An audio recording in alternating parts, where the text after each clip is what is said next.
How's it going, everybody? Hope you're all doing well. So I'm going to be talking about the Grayl Ultra Press and the Geopress and kind of the philosophy or the use behind these items. I think it's very interesting that people just say, oh, go get a Grayl. Well, they have some downsides. They have some really good upsides too, but you gotta know where these fit into your kit and if you should even place these into your kit. That's what we're kind of going to discuss about the capabilities of them and stuff like that from a real world, non-biased opinion, right? This is me actually using them in environments like this.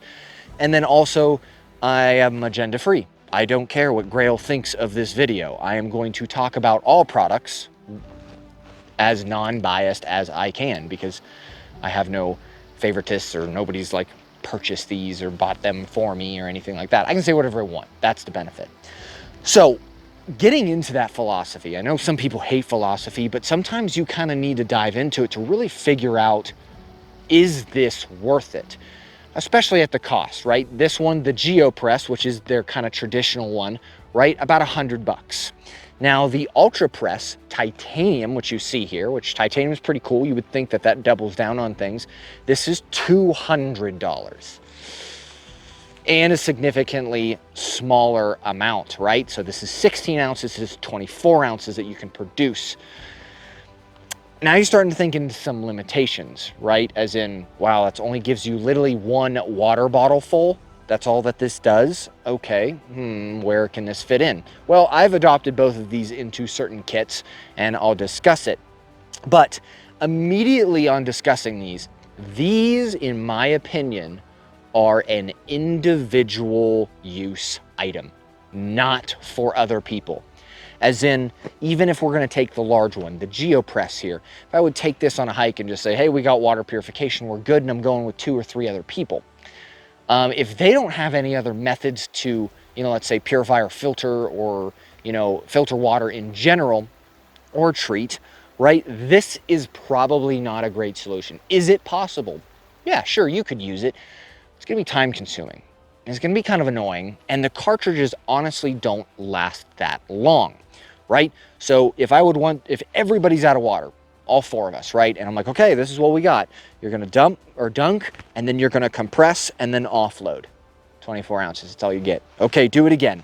Compress, offload, right? And now only each individual is probably getting about 21 ounces because yes, it says 24, but if you do it to the line, you don't get the max amount because of the water tax coined at, I guess you could say Tusk and Darcy.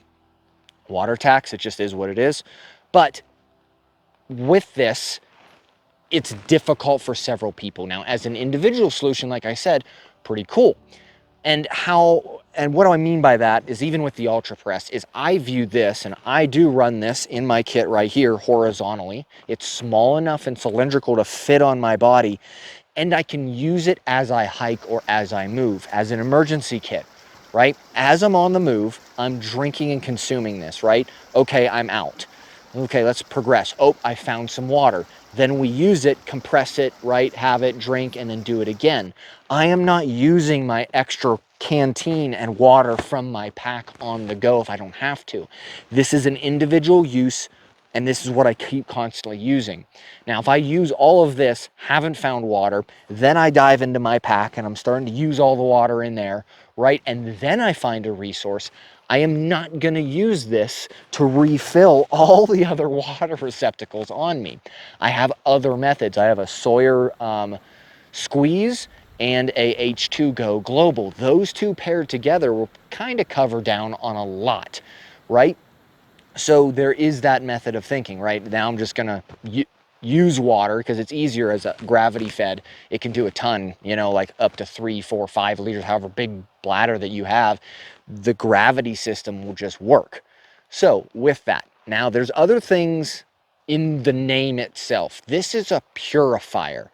Now the Sawyer is a filter. It's filtering out certain things, but it's not filtering out technically viruses. Technically.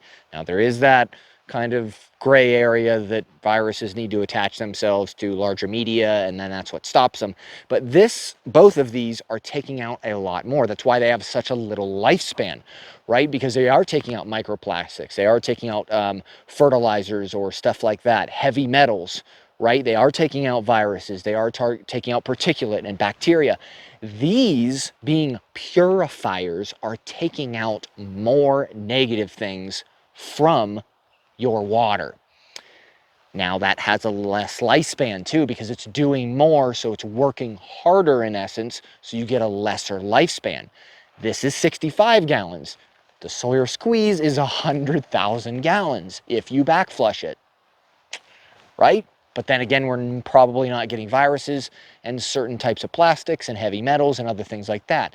So there's a trade-off. Environment is key, right? What environment are you on? Are you dealing with those certain things? Sure. Again, in my opinion, both of these are considered individual needs. I'm hiking, this is what I'm using for me.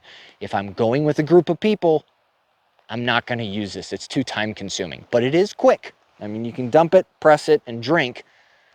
But again, if you're doing it for several people, it's a pain.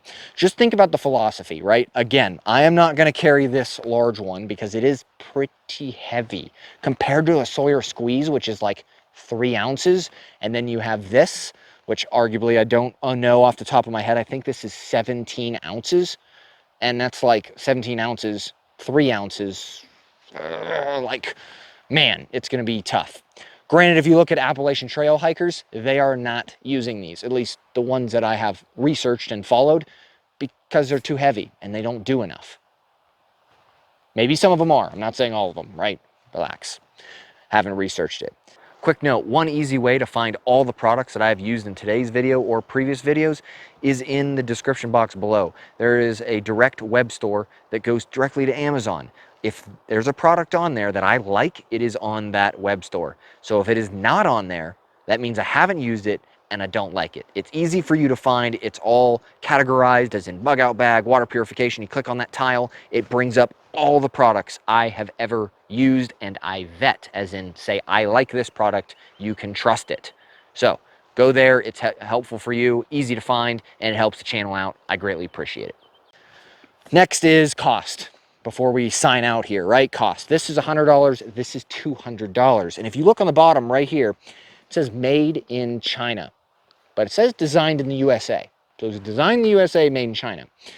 And what I suspect is this is titanium, and titanium from China is extremely cheap, not American titanium. I mean, literally just go to Wish or eBay or some other Chinese website and go, I want a titanium cup. 20 bucks, right? But if you get an American titanium cup, you're talking, you know, 80, 90, $100 just for the same cup. Maybe it's different types of titanium. And ultimately through Grayl, that kind of angers me slightly. Through Grayl is like, hey, you're making it in China, but you're charging us the same price as if it was American. Because you can find titanium in China extremely cheap. So why are you upcharging this to $200?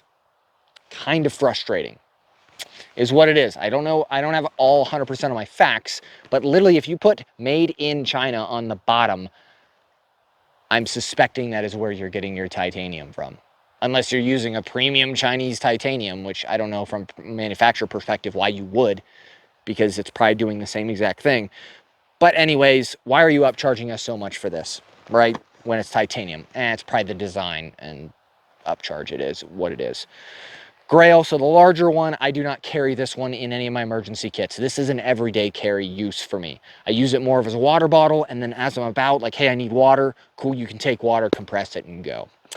Okay, so, yep, if you guys would like to purchase these. Now, I do feel that they have a role. Like I just said, they have a specific role within your kit, but you need to know where, when, and how to employ them, right? That's the kind of premise. So if you are interested in getting one, please consider using my links down below. They do help the channel out a little bit, right? If you purchase one, I get a few cents, which goes back into more gear that I can share with all of you and test in crazy environments like this. I was literally wrapped up in this shelter for the last like hour because it was pouring rain and I'm stuck out here and I didn't want to be soaking wet.